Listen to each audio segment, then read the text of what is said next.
संत शिरोमणि आचार्य गुरुवर श्री विद्यासागर जी महाराज की जय। और हम योग प्रणेता पूज्य मुनि श्री प्रणम में सागर जी महाराज की जय। ओम अरहम नमः। श्री तत्वार्थ सूत्र के द्वितीय अध्याय की रिवीजन कक्षा में आप सभी का स्वागत है। 9 रिवीजन की इस श्रृंखला में 26 कक्षाओं के सार को ग्रहण कर सकते हैं। आप अपने मित्रों, परिवार के अन्य सभी लोगों को इस वैज्ञानिक वाचना से जोड़कर पुण्यार्जन कर सकते हैं। आगामी 5 जून को इसकी ऑनलाइन परीक्षा ली जाएगी, जिसमें आप जीत सकते हैं आकर्षक उपहार एवं सर्टिफिकेट्स। यदि आपने अभी तक हमारे व्हाट्सएप या टेलीग्राम ग्रुप को ज्वाइन नहीं किया है तो आज ही कीजिए।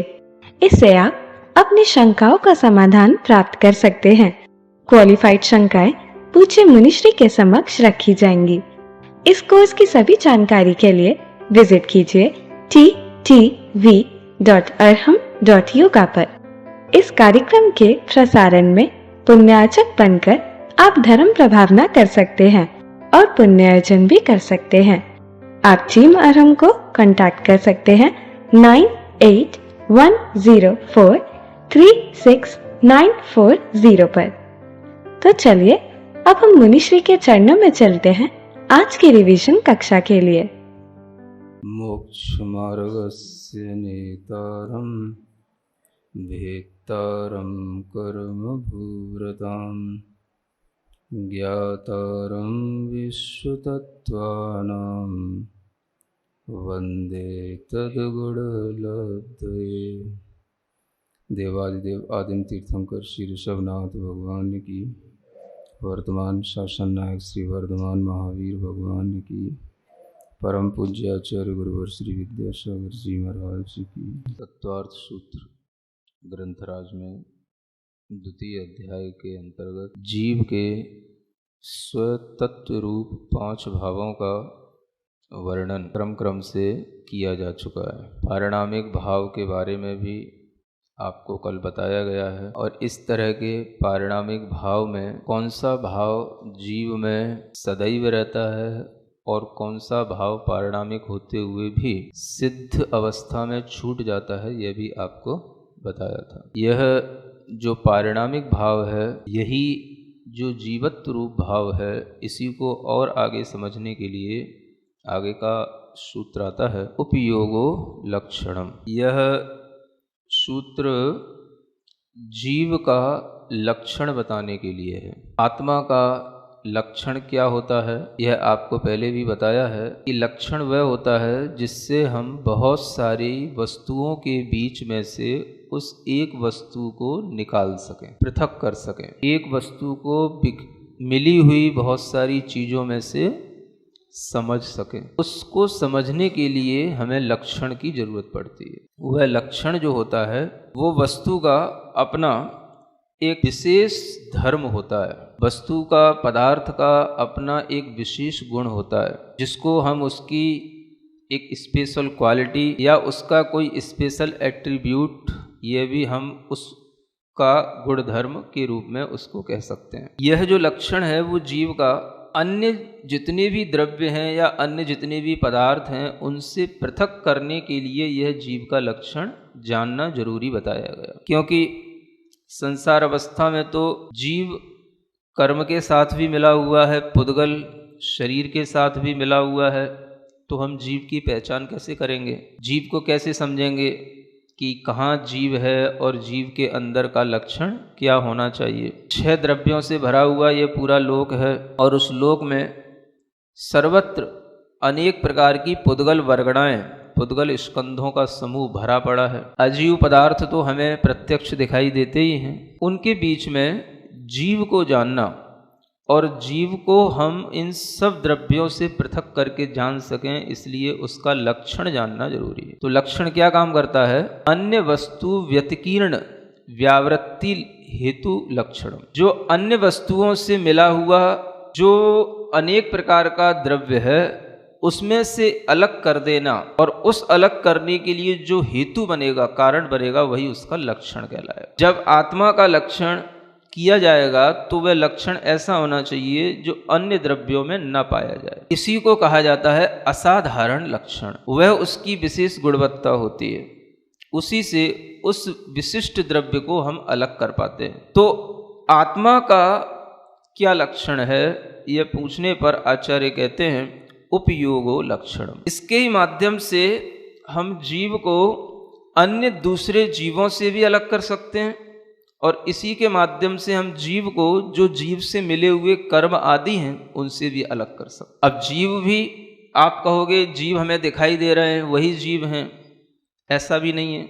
जो नहीं दिखाई देते वो भी जीव होते हैं। आप केवल पंचेंद्रिय जीव को जीव समझेंगे, ये तो आपकी बहुत ही व्यवहारिक स्थूल दृष्टि होगी। जब आप जीव सिद्धांत समझने लगेंगे तो आपके अंदर अनेक तरह के जीवों की पर्यायों का ज्ञान होएगा और उसके माध्यम से आप जीव के लक्षण को समझ करके ही जीव को जान पाएंगे। तो आचार्य कहते हैं कोई भी जीव हो वह जीव हमेशा अपने उपयोग रूपी लक्षण को कभी छोड़ता नहीं। ये उपयोग क्या होता है? अब ये उपयोग आप जिस तरह से उपयोग शब्द का व्याख्यान करते हो वो उपयोग नहीं है। किताब का उपयोग क्या है? पढ़ना। वस्त्र का उपयोग क्या है? पहनना।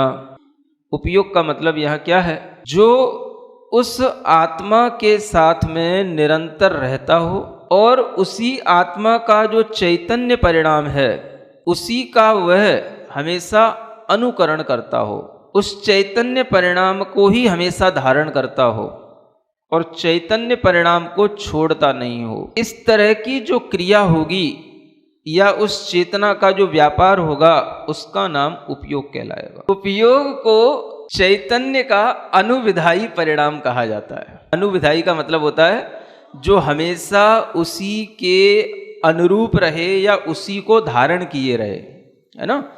उस तरह का जो चेतना का परिणाम है वही चैतन्य परिणाम उपयोग कहलाता है। माने यूं समझें कि कल आपको बताया था जीव का पारिणामिक भाव क्या है? चैतन्य स्वभाव है। तो उसी चैतन्य को और थोड़ा सा समझने के लिए उपयोग का सहारा लिया गया। चैतन्य में क्या होता है? चैतन्य तो एक सामान्य भाव हो गया, हर जीव में पाए जाने वाला, अनुभव करने वाला जो भाव है वो हो गया चैतन्य। अब यही चैतन्य स्वभाव हमारे लिए जब काम करता है वस्तुओं को जानने में, तो वह वस्तुओं को जानने का जो व्यापार है, व्यापार का मतलब आपका बिजनेस नहीं, इन शब्दों का एक प्रयोग समझें। व्यापार माने क्रिया, प्रक्रिया, आदान प्रदान। हमने आंखें खोली और आंख खोल करके हमने अगर किसी पुस्तक को देखा या किसी वस्तु को देखा तो ये कहलाएगा चक्षु इंद्रिय का व्यापार। लोगों के साथ दिक्कत ये होती है कि उन्हें कोई भी शब्द जो उनकी अपनी धारणा में पड़े हैं उसी अर्थ में वो उसको लगाते हैं, है ना, और कोई अर्थ यहाँ पर दूसरा होता है तो उन्हें अलग से समझाना पड़ता है। तो वह समझाना इसलिए भी जरूरी है क्योंकि मैं जानता हूँ कि आप जब कुछ नहीं जानते तो आप इसका मतलब यही समझेंगे, इसलिए आपको हर एक शब्द के बारे में बताना पड़ता है ना। तो समझ आ गया? व्यापार माने क्या हो गया? जो क्रिया हो रही है, आदान प्रदान हो रहा है, माने जैसे आंख का खुलना, वस्तु का देखना जानना, तो आंख का ये व्यापार कहलाएगा, चक्षु इंद्रिय का व्यापार कहलाएगा। आंख खोलोगे तो वस्तु दिखेगी, बंद कर लोगे तो ना दिखेगी, तो ये आंख का व्यापार हो गया। ठीक है ना। दुकान खोलोगे ग्राहक आएगा, नहीं खोलोगे तो नहीं आएगा। तो ये भी ग्राहक है, यहाँ पर भी ग्राहक ही होती है। ग्राहक का मतलब क्या हुआ? आपने उस वस्तु को ग्रहण कर लिया और ग्रहण करने वाला जो ग्राहक है वो आपका ज्ञान है। उस ग्राहक ने क्या कर लिया? जो वस्तु थी उसको जान लिया, यही ग्रहण करना उसका हो गया। तो आत्मा के अंदर निरंतर यह जो जानने देखने का व्यापार चलता रहता है, जो जानने देखने की प्रक्रिया चलती रहती है, यही उपयोग कहलाता है। इसी उपयोग को समझाने के लिए आचार्य कहते हैं कि संसार में अनेक जीव हैं लेकिन सबका उपयोग एक जैसा नहीं होता। क्यों नहीं होता? सबके जानने देखने की प्रक्रिया एक जैसी नहीं होती। क्यों नहीं होती?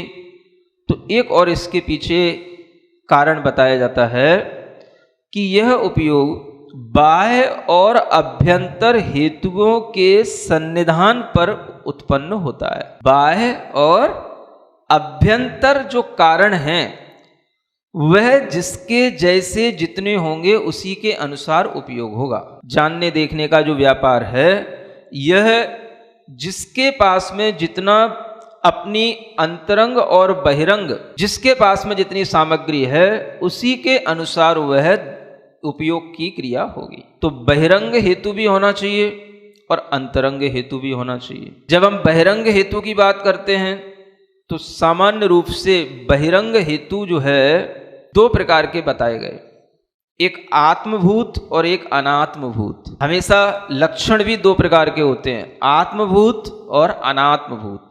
कोई भी लक्षण है वही उसका हेतु बन जाता है। वो हेतु भी दो प्रकार का हमेशा होता है, आत्मभूत और अनात्मभूत। आत्मभूत का मतलब जो उसी में मिला हुआ हो, उसी स्वभाव वाला हो, उसको बोलते आत्मभूत लक्षण। जैसे अग्नि की उष्णता, अग्नि और उष्णता ये दोनों अलग अलग नहीं है। अग्नि की जो अग्नि है वह उष्ण है, तो अग्नि का जो उष्णता रूप लक्षण है ये उसका आत्मभूत लक्षण है। अगर हम उससे उष्णता अलग कर देंगे तो अग्नि नहीं बचेगी। अनात्मभूत क्या हो गया? वो लक्षण जो उसके अंदर समाया हुआ नहीं है लेकिन ऊपर से उसने ले लिया है, संयोग के कारण से उसकी वो पहचान बन रही है, वो क्या कहलाएगा? अनात्मभूत लक्षण। जैसे आपने अपने ऊपर चश्मा लगाया हुआ, हमने कहा सुनो भाई हो चश्मा वाले सुनो, ये चश्मा वाले क्या हो गया? ये आपका एक लक्षण बन गया, तो आपकी पहचान बन गई, लेकिन पहचान होते हुए भी आपकी अंतरंग पहचान नहीं है। क्या है? बहिरंग पहचान। इसे बोलेंगे अनात्मभूत लक्षण। अब ये देखो, ये जो नारियल है इसके अंदर जो गरी है वो इस नारियल का क्या है? अंदर सफेदी है, अंदर जो गरी है वो क्या है इसका? ये आत्मभूत लक्षण है। और इसके ऊपर ये जो लिख रखा है, तमाम तरह के रंग पोत रखे हैं, ये सब क्या है? इसका अनात्मभूत लक्षण है। ऐसे ही जीवों के लिए बाहरी लक्षण आत्मभूत भी हैं और अनात्मभूत भी हैं। अब देखो अपने लिए क्या होता है, जीव के लिए शरीर मिला, इंद्रियां मिली। ये इंद्रियों का जो समूह है यह इसका आत्मभूत लक्षण है, क्योंकि जीव जहां जहां रहेगा इंद्रियों को लेकर के चलेगा। ये क्या हो गया? इसका आत्मभूत लक्षण। और अनात्मभूत लक्षण क्या हो गया? जो इसने अपने ऊपर अलग से डाल रखा है, चाहे वो कपड़े पहन रखा हो, चाहे वो बालों की डिजाइन बना रखा हो, चाहे वो चश्मा अलग अलग तरीके का पहन रखा हो, टोपी लगा रखी हो, डंडा ले रखा हो, ये सब क्या हो गया? ये उसका अनात्मभूत लक्षण हो गया, है ना। उसकी आत्मा के साथ हमेशा रहने वाला नहीं है, जब तक है तब तक है। इसी तरीके से जब हम किसी भी पदार्थ को जानते हैं तो हमारे लिए उपयोग जो काम करता है वो हमारी इंद्रियों के माध्यम से करता है। तो इंद्रियों के माध्यम से हम जानने की प्रक्रिया में लग जाते हैं, तो वह इंद्रियां उस उपयोग के लिए क्या हो गई? आत्मभूत लक्षण हो गई। और अनात्मभूत क्या हो गया? जो उस इंद्रियों के लिए भी सहायक बन रहा है जानने में। क्या सहायक बन रहा है? मान लो यहाँ पर प्रकाश है, ये प्रकाश भी सहायक है कि नहीं? आप देख पा रहे हो, हम आपको, आप हमें, है ना। ग्रंथ को आप देख पा रहे हो, ये सब प्रकाश क्या है? ये इंद्रियों के उस उपयोग की क्रिया में यह अनात्मभूत बाह्य लक्षण हो गया। आपके लिए माइक की आवाज आ रही है तो आप बड़े आसानी से सुन पा रहे हैं, समझ आ रहा है? वैसे तो बिना माइक के भी सुन सकते थे, लेकिन माइक से और ज़्यादा क्लियरेंस हो जाता है। हाँ, तो ये भी क्या हो गया? इसके लिए सुनने में भी सुविधा है और बोलने में भी सुविधा है, गला कम खींचना पड़ता है, समझ आ रहा है ना। तो ये क्या हो गया? ये भी अनात्मभूत बाह्य लक्षण हो गया। अब आप देखो, अभी हम बाह्य लक्षण की बात कर रहे हैं, बाह्य हेतु की बात कर रहे हैं। जिस बाह्य हेतुओं के सन्निधान होने पर और नहीं होने पर उपयोग में फर्क पड़ेगा। मान लो आपके सामने या एकदम से अंधकार हो जाए, फिर क्या करोगे आप? आपका जानने देखने की प्रक्रिया बिल्कुल ही बंद हो जाएगी। एकदम से लाइट ऑफ हो जाए, माइक ऑफ हो जाए, आपको सुनने की प्रक्रिया बिल्कुल बंद हो जाएगी। अभी आपका जो उपयोग लग रहा है वो इन बाह्य हेतुओं के कारण से आपके उपयोग में एक अलग व्यापार चल रहा है ना। और जब ये बाह्य उपयोग इस तरीके से अगर कोई बाह्य कारण है, अनात्मभूत कारण है, उसको हटा देते हैं तो आपके उपयोग में अंतर आ जाएगा। आ रहा है कि नहीं आ रहा है? कुछ जीव ऐसे भी होते हैं जिन्हें प्रकाश की आवश्यकता नहीं पड़ती, उन्हें अंधकार में भी दिखाई देता है। रात में चलने वाले चमगादड़ वगैरह, उल्लू वगैरह, इनको दिन में ज़रूरत नहीं होती आँखें, इनकी दिन में काम नहीं करती। इनमें वो शक्ति है कि वो रात में ही उड़ेंगे, रात में ही चलेंगे, तो इनका उपयोग अंधकार में ही काम करेगा, अपना उपयोग प्रकाश में काम करेगा। ये क्या है? ये उपयोग की जो प्रवृत्ति है वो बाह्य लक्षणों पर आधारित भी हो रही है, बाह्य कारणों पर। लक्षण से मतलब यहाँ हेतु, बाह्य कारणों पर जो आधारित, अनात्मभूत बाह्य कारणों पर आधारित हमारी उपयोग की प्रवृत्ति बदलती रहती है। अब चलो हम आत्मभूत बाह्य लक्षण पर आते हैं, बाह्य हेतु पर आते हैं, है ना। आत्मभूत बाह्य हेतु क्या है? मान लो हमारे पास तो 5 इंद्रियां, आप लोगों के पास 5 इंद्रियां। अब आप देखो जिनके पास केवल 4 इंद्रिय है, उन्हें क्या होगा? उनका उपयोग, ज्ञान तो उनमें भी है, लेकिन उनका उपयोग 5 इंद्रियों से काम ना करके कितने से?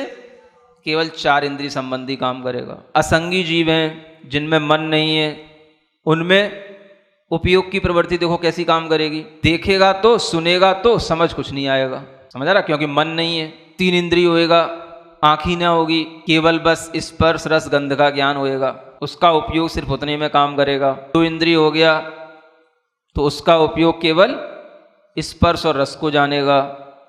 1 इंद्रिय रह गया तो केवल एक स्पर्श को ही जान पाएगा, उसका उपयोग और उतने में काम कर पाएगा। समझ आ रहा है? तो ये उपयोग प्रभावित हो रहा है, यह जानने देखने की जो प्रक्रिया है ये प्रभावित हो रही है। ये किसके कारण से हो रही है? तो इंद्रियों के कारण से हो रही है। इंद्रियां की हीनाधिकता होने पर हमारे उपयोग में भी उसी तरीके की परिणति कमती बढ़ती रूप में आ जाती है ना।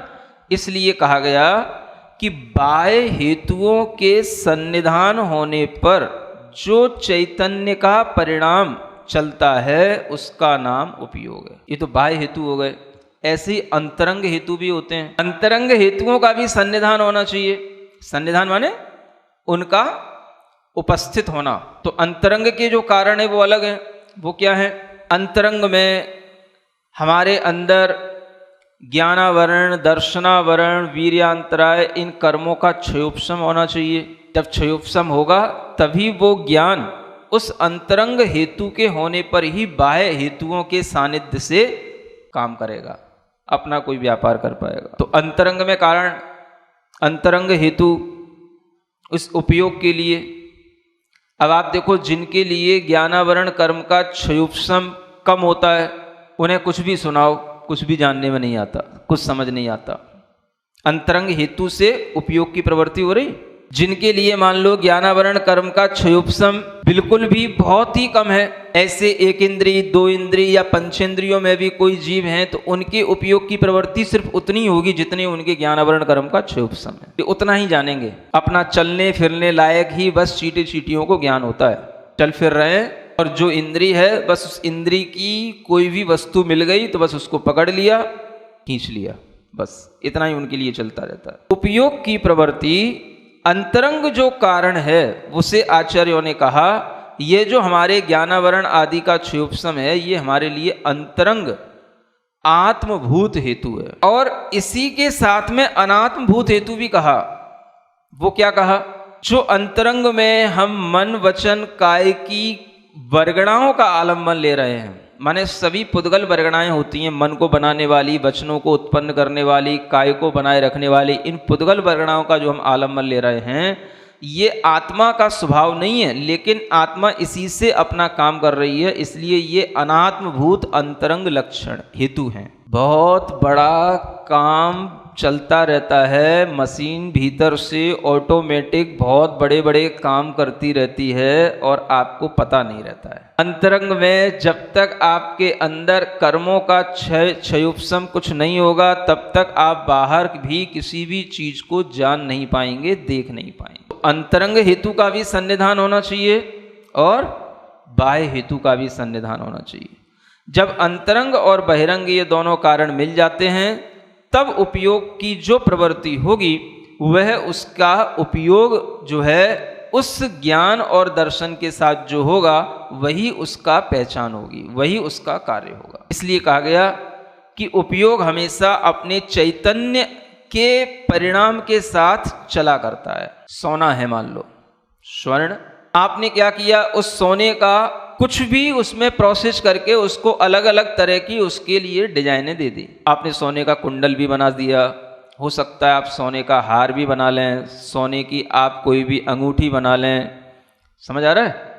सोना तो सब में ही है। उपयोग उसका जैसे रूप में ढाल दिया जाएगा उसका वह उपयोग उसी रूप में ढल जाएगा। इसी तरीके से जितनी इंद्रियां मिली, जैसा ज्ञान का क्षुप्सम मिला, चेतना उसी के अनुसार काम करने लग गई। यह चेतना तो नहीं छूटी, रूप बदल गए उसके। जैसे कुंडल बना दिया सोने का, हार बना दिया, अंगूठी बना दी, ऐसे ही अलग अलग चेतना की ये पर्याय बन गई। 5 इंद्रिय, 4 इंद्रिय, 2 इंद्रिय, और इसमें जो है वह चेतना अलग अलग तरह से अपने ज्ञान के क्षुप्सम के अनुसार अपना ज्ञान आदि लिए हुए है। तो चेतना का जो परिणाम है वो तो कहीं पर किसी भी जीव में छूटता नहीं, बस अंतरंग और बहिरंग कारणों की सन्निधि मिलने पर वह चेतना का उपयोग जैसा काम करना चाहिए वैसा काम करने लग जाता है। इसको बोलते हैं उपयोग स्वभाव वाला जीव। यानी हमेशा जीव जो उसको क्षयोपशम से मिला है उसका वह कार्य करता रहता है और उसी के अनुसार उसमें वह कार्य करने की क्षमता आ पाती। सबके उपयोग अलग अलग चलते हैं। किसी को सिद्धांत शास्त्र पढ़ने में उपयोग लगता है, किसी को अध्यात्म शास्त्र पढ़ने में उपयोग लगता है। वह भी उसके अपने अंतरंग में जो क्षयोपशम है उसी के अनुसार लगेगा, उसकी रुचि के अनुसार लगेगा। अंतरंग का क्षयोपशम जैसा होगा वैसे बाह्य कारण भी अगर उसको मिल जाएंगे तो उपयोग की प्रवृत्ति उसके अनुसार होने लग जाएगी। किसी को संगीत शास्त्र में अच्छा लगता है, किसी को नाट्य शास्त्र में अच्छा लगता है। पढ़ाई तो तरह तरह की है, उसके ज्ञान का क्षयोपशम उसी में काम करेगा। अब किसी को इतना ज्ञान में क्षयोपशम है कि वो संगीत के सब सुर, सब राग सब जानेगा, उसे वो चीज़ कठिन नहीं लगेगी।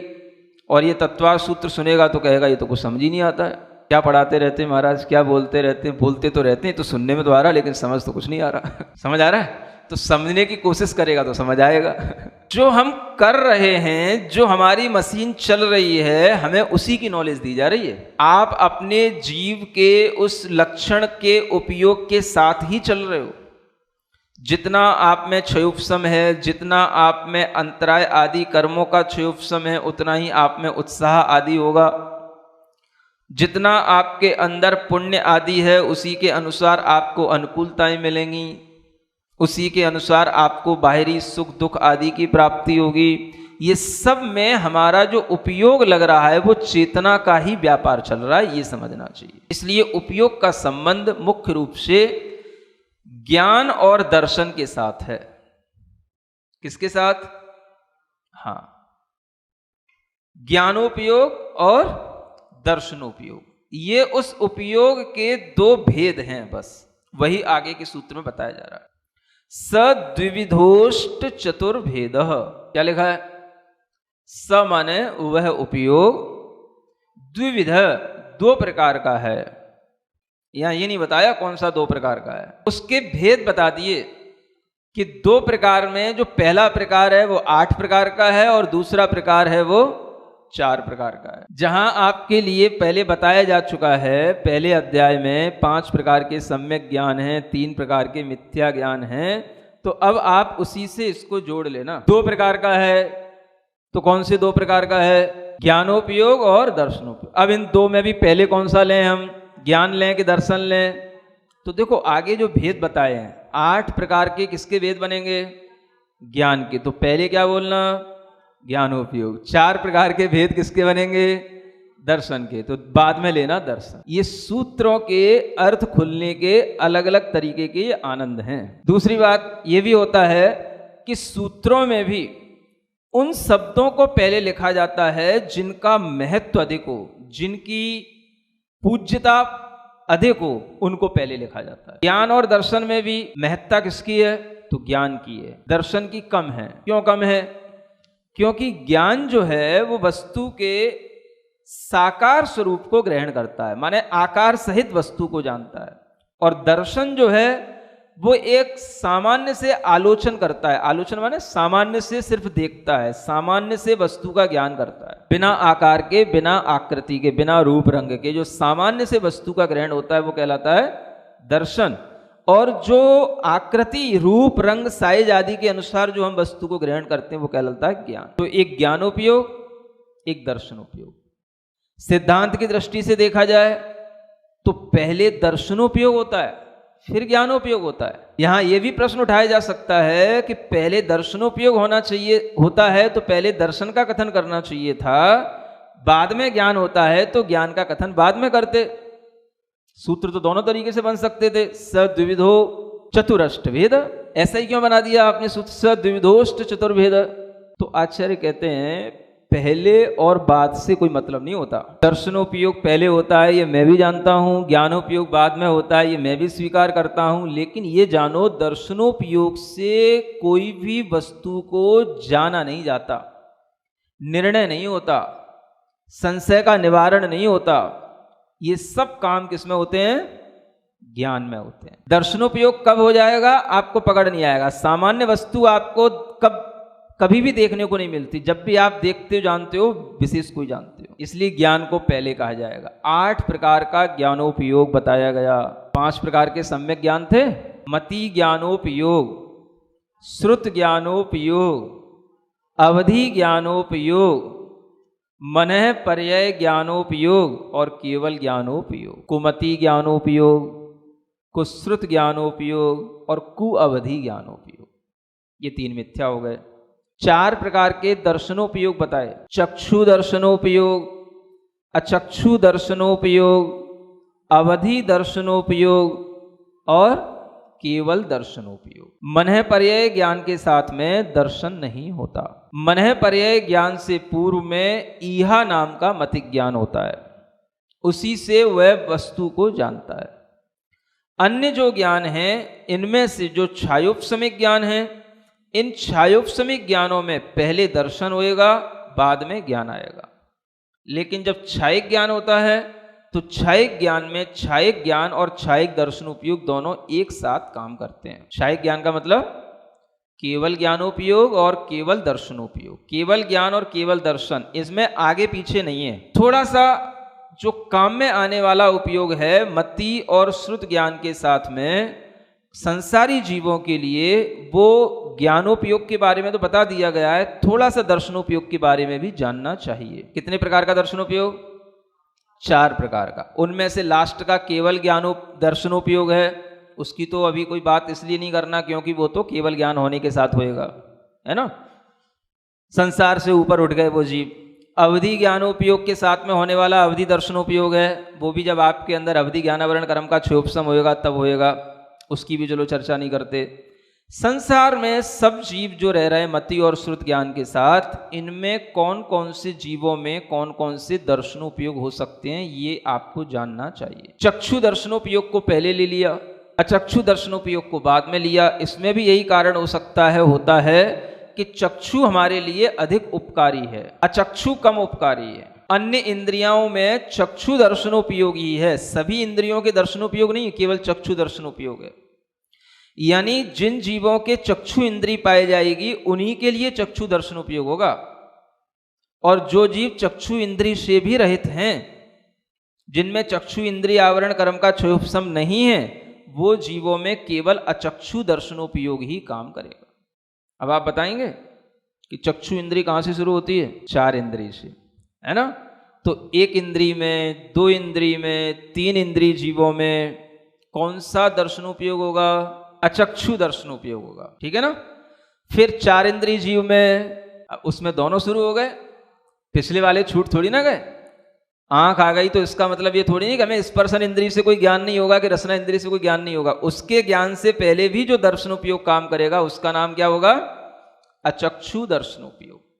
माने 4 इंद्री, असंगी पंचेंद्री, पंचेंद्री, सभी जीवों में चक्षु दर्शनोपयोग भी मिलेगा और अचक्षु दर्शनोपयोग भी मिलेगा। तो चक्षु इंद्री के साथ, ज्ञान के साथ में, उससे पहले जो होने वाला वस्तु को सामान्य रूप से जानने वाला जो आत्मा की प्रक्रिया है या व्यापार है, उसका नाम हो गया चक्षु दर्शनोपयोग और अन्य इंद्रियों से होने वाला जो ज्ञान है उससे पहले जो आत्मा का एक सामान्य अवलोकन हो जाता है, वस्तु को सामान्य रूप से देखने में आ जाता है, उसका नाम होता है अचक्षु दर्शनोपयोग। आपके पीछे अगर कोई बाल हैं और उन बालों में भी आप पीछे कुछ लगा लेते हो, क्या बोलते हो उसको, गजरा, तो भी आप बिना देखे उसको लगा लेते हो और फिट बैठ जाता है, वो सही से लग जाता है।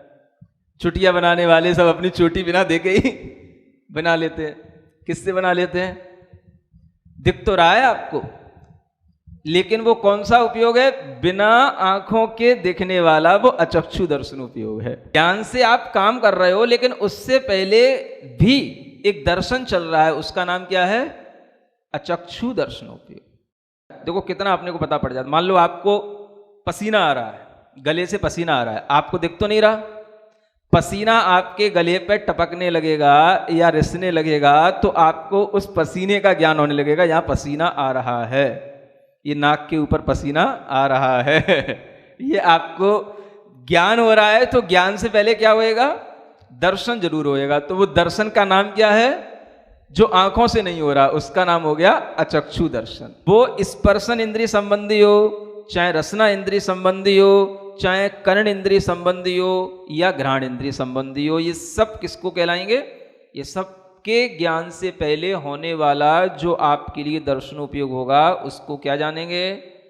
अचक्षु दर्शनोपयोग। तो आप देखो अपने उपयोग को, अपने चेतना के ज्ञानोपयोग, दर्शनोपयोग की प्रवृत्तियों को आप कितनी तरीके से करते रहते हो, आपको पता कुछ नहीं है। बस यही है, ऑटोमेटिक मशीन चल रही है, पसीना आ गया पहुंच लिया, ये हो गया वो कर लिया, ये कर लिया वो कर लिया, हुआ क्यों, कर क्यों रहे, ये कभी जानने में नहीं आता। तो आप देखो आपके पास कितने उपयोग हैं। अभी आप संगी पंचेंद्रिय मनुष्य हैं, ठीक है, तो बताएंगे आप 8 प्रकार के उपयोगों में से आपके पास कितने उपयोग काम कर रहे हैं? आप में कितने? 2। और दर्शनोपयोग कितने? 2। ये 4 उपयोग आपके अंदर काम कर रहे हैं। माने ज्ञान और दर्शन ये 2-2 रूप में आपके अंदर काम कर रहे हैं। और ये भी जानना, इन 4 में से एक समय पर एक ही उपयोग होता है। जिस समय दर्शनोपयोग काम करेगा तो ज्ञानोपयोग नहीं करेगा, दर्शनोपयोग में भी अचक्षु काम करेगा तो चक्षु नहीं करेगा, चक्षु करेगा तो अचक्षु नहीं करेगा, और ज्ञान में भी जब मतिक ज्ञान काम करेगा तो श्रुत ज्ञान नहीं करेगा, श्रुत ज्ञान करेगा तो मतिक ज्ञान नहीं करेगा, क्योंकि आत्मा तो एक ही है ना।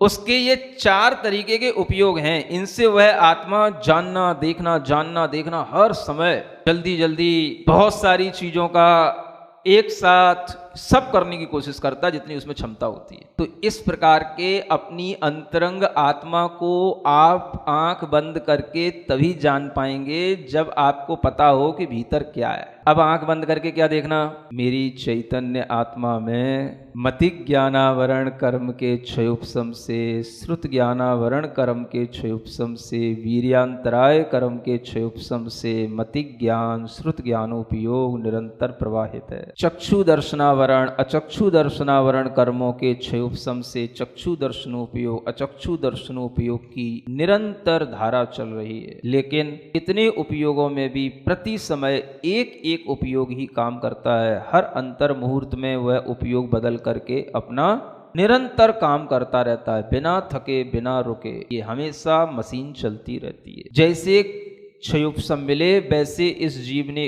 उपयोग की परिणति बना ली, वैसी लब्धियां हुई और वैसी उपयोग की परिणति बन गई। अन्य भी जो एक इंद्रिय आदि जीव हैं उनमें भी देखो आप क्या चल रहा है। उनमें मतिक ज्ञान का, श्रुत ज्ञान का इतना जघन्य क्षयोपशम है, इतना न्यून क्षयोपशम है कि वह उन्हें महसूस ही नहीं होता कि मैं ज्ञानवान चैतन्य आत्मा हूं, वो उनको महसूस ही नहीं हो सकता। यही आपके अंदर उपयोग की परिणति जब दूसरे जीवों के भी जीवत्व को पहचानने में काम आएगी, तभी आप समझ पाओगे कि जीव की पहचान करना कितना कठिन काम है। ये विज्ञान के भरोसे का काम नहीं है। इसलिए कहा जाता है विज्ञान को कुछ नहीं आता।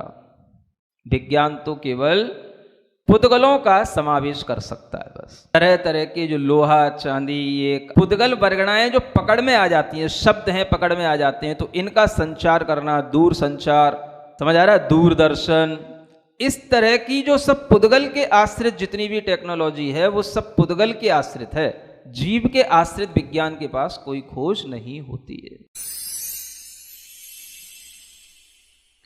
सिरिजिणवाणी जग कल्याणी जग जन मदतम मोहरी जणमण हारी गढ़हर हारी जम जरा भव रोग हरि तिथ्य राणम दिव्य झुणिम जो पड़ई सुणई मय्ये धारई राणम सौख मणंतम धैर्य सासद मोक्ष पदम पावई सासद मोक्ष पदम पावई।